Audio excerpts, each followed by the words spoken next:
आजाद भारत से पहले इंसान को पशु के जैसे माना जाता था। हमें बराबरी में लोग बैठाते नहीं थे, हमारे हाथ से लोग पानी नहीं पीते थे।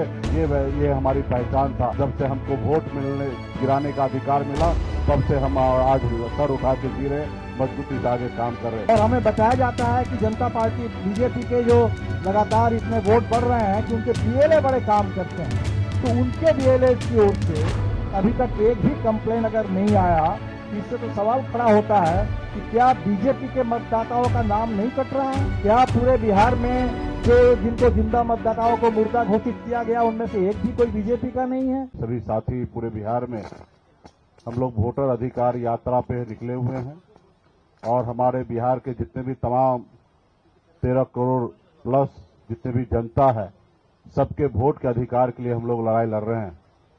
इस आजाद भारत में खास करके गरीब, पिछड़ा, किसान, युवा, ये सब के पास जो है वो वोट का ही सबसे बड़ा ताकत है।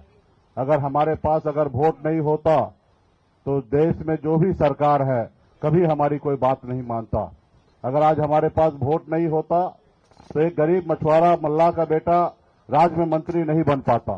तो ये खास करके हम गरीब पिछड़े के वोट के अधिकार के लिए हम लोग लड़ाई लड़ रहे हैं। इस देश में सबसे अमीर व्यक्ति हो या सबसे गरीब व्यक्ति हो, सबका वोट एक बराबर सामान्य है। तो इसलिए हम लोग वोट के अधिकार के लिए रोड पे उतरे हुए हैं। तमाम हमारे गरीब पिछड़ा के अधिकार के लिए हम लोग राहुल गांधी जी के नेतृत्व में हम लोग काम कर रहे हैं, ताकि आने वाला समय में जब तक हमारा वोट का अधिकार होगा, तब तक गरीब, पिछड़ा, दलित जो है सर उठा के जिएगा। जब अगर हमारा वोट का अधिकार हमारे पास से चला जाएगा तो आजाद भारत से पहले इंसान को पशु के जैसे माना जाता था। हमें बराबरी में लोग बैठाते नहीं थे, हमारे हाथ से लोग पानी नहीं पीते थे। ये हमारी पहचान था।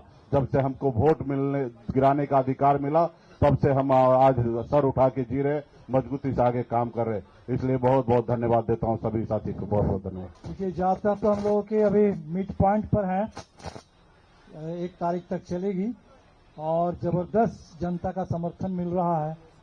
एसआईआर के खिलाफ जनता में गुस्सा भी है और बिहार में 20 साल से जो सरकार चल रही है, उस सरकार को बदलने के लिए जबरदस्त एक आकांक्षा लोगों में है। मैं संक्षेप में 22 तारीख को सुप्रीम कोर्ट में जो इस केस को लेकर हियरिंग हुई और उसमें जो चुनाव आयोग की ओर से गलत तर्क दिया गया, थोड़ा उस पर आपका ध्यान खींचना चाहता हूं। सुप्रीम कोर्ट में ये कहा गया कि चुनाव आयोग ने तमाम जो उसकी जवाबदेही है उसको राजनीतिक दलों पर छोड़ दिया और कहा गया कि बिहार में ये 1.5 लाख बीएलए क्या कर रहे हैं। तो सबसे पहली बात तो हमें लगता है कि ये चुनाव आयोग की रिस्पॉन्सिबिलिटी है कि एक एक्यूरेट इलेक्टोरल रोल बनाना, ये काम चुनाव आयोग का है। राजनीतिक पार्टियां, बाकी तमाम सिविल सोसाइटी, नागरिक समाज, हम लोग मदद करेंगे इसमें, लेकिन की रिस्पॉन्सिबिलिटी चुनाव आयोग की है। सेकेंड, इसमें हम पॉइंट आपसे जो बताना चाहते हैं कि अगर सबसे ज्यादा बीएलए भारतीय जनता पार्टी के हैं और हमें बताया जाता है कि जनता पार्टी बीजेपी के जो लगातार इतने वोट बढ़ रहे हैं कि उनके बीएलए बड़े काम करते हैं, तो उनके बीएलए की ओर से अभी तक एक भी कंप्लेन अगर नहीं आया, इससे तो सवाल खड़ा होता है कि क्या बीजेपी के मतदाताओं का नाम नहीं कट रहा है? क्या पूरे बिहार में जो जिनको जिंदा मतदाताओं को मुर्दा घोषित किया गया, उनमें से एक भी कोई बीजेपी का नहीं है?